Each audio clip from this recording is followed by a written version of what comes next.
भारत पाकिस्तान के बीच में जबरदस्त गोलीबारी, राजौरी पुंछ में जबरदस्त फायरिंग हो रही है और भारत हर बार की तरह मुंहतोड़ जवाब दे रहा है, माकूल जवाब दे रहा है। और जो इसके पहले भी हमने आपको कई ऐसी तस्वीरें दिखाई, बार बार सीज फायर का उल्लंघन चूंकि पाकिस्तान कर रहा है। जो चौकियां हैं, वहां की बॉर्डर की जो चौकियां हैं, वहां से गोलीबारी की जा रही है। एक तरीके से उकसावे की कोशिश पाकिस्तान जो बार बार कर रहा है, क्योंकि भारत की एक सीधी साफ नीति है कि हम आपको अपनी तरफ से नहीं छेड़ेंगे और अगर आपने छेड़ा है तो फिर आप तैयार रहिए, आपको छोड़ेंगे नहीं। और वो तस्वीरें भी चूंकि देखने को मिल रही हैं, बार बार सीज फायर का उल्लंघन और इसी बीच एलओसी से जानकारी कि दोनों देशों के बीच में फिलहाल भारी गोलीबारी चल रही है। ओ भाई, ओ भाई, तो ये जो वीडियोस हैं, ये जो वहां के लोग हैं, आम लोग हैं, वो अपने छतों से इन तस्वीरों को कैद कर रहे थे। एक जो दहशत का माहौल है, आप उनकी आवाज को सुन पाएंगे, जो धमाके की आवाज है वो आप सुन पाएंगे। दोनों ही सहयोगी हमारे साथ लगातार चूंकि बने हुए हैं। वकार अभी जानकारी भी दे रहे थे कि कैसे जो बॉर्डर के इलाके हैं वकार, उनको वहां पर जो बंकर बनाए गए हैं वहां पर लोगों को शिफ्ट किया जा रहा है, क्योंकि स्थिति वहां पर अभी थोड़ी सी नाजुक बनी हुई है।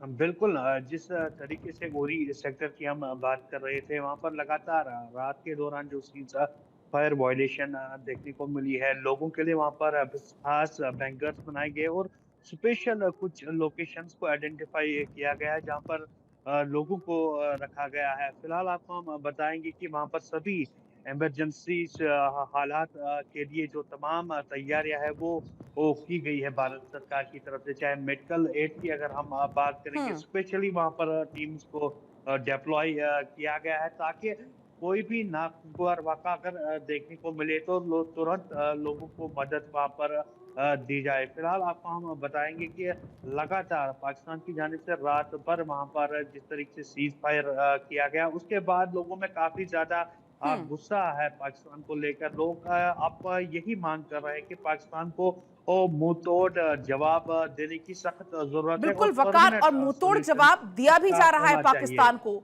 उसकी जितनी भी हरकतें हैं, चाहे वो ड्रोन से हमला करे, चाहे वो मिसाइल से हमला करे, हर एक हमले का माकूल जवाब दिया भी जा रहा है। थानेश्वर आपके पास आते हुए, क्योंकि कल दिन में ही रक्षा मंत्री की तरफ से ये कह दिया गया था कि ऑपरेशन सिंदूर अभी जारी है, और उसके बाद हमने देखा कि कल रात भर कितनी ज्यादा कार्रवाई होती रही एक के बाद एक। लेकिन ऐसे में बैठकों का दौर लगातार चल रहा है। पाकिस्तान को यह पता है कि उसने ये जो हरकत करी है वो हरकत उस पर भारी पड़ने वाली, लेकिन तब भी पाकिस्तान है कि वो बाज नहीं आता। कहा आपने, पाकिस्तान की बाज नहीं आता, कोई आज की नई बात नहीं है। पाकिस्तान शुरू से इस तरह की अपनी नापाक हरकतों से बाज नहीं आ रहा है। जिस तरीके से अब कल रात से उसने पहले से भी और कल रात भी जिस तरीके से सीज फायर का उल्लंघन किया, उससे साफ जाहिर है कि पाकिस्तान अब अपनी बाज आने वाला नहीं है। भारत ने जिस तरीके से पाकिस्तान पर हमला किया है कि उसके आतंकी ठिकानों पर हमला किया, उससे पाकिस्तान बौखला गया, क्योंकि पाकिस्तान की जो दुकान है जिसे। ठीक है थानेश्वर, आपके पास लौटूंगी।